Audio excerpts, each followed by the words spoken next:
Magandang buhay! Narito naman tayo sa Faith on, Courage Mode on for God and Country.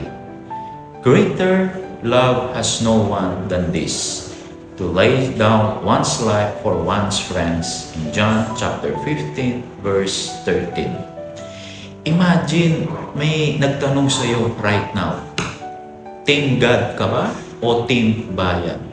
Pero real talk, hindi mo kailangang mamili. Pwede naman both. At sa totoo lang, araw-araw pinipili ito ng ating mga pulis. Habang tayo'y natutulog, sila'y nagbabantay.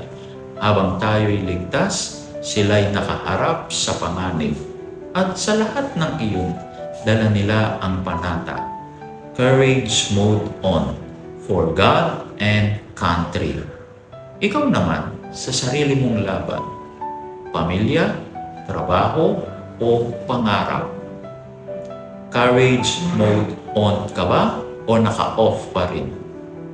Sabi nga po ni Saint Therese of Calcutta, and I quote, "Not all of us can do great things, but we can do small things with great love." Sa panghuli, samahan ninyo po ako sa isang maikling panalangin. Sa ngalan ng Ama at ng Anak at ng Espiritu Santo. Amen.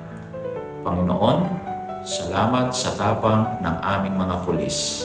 Bigyan mo rin kami ng pusong handang magsuot ng courage mode araw-araw sa trabaho, sa pamilya at sa paglilingkod sa iyo at sa bayan. Amen. Sa ngalan ng Ama at ng Anak, Espiritu Santo. Amen.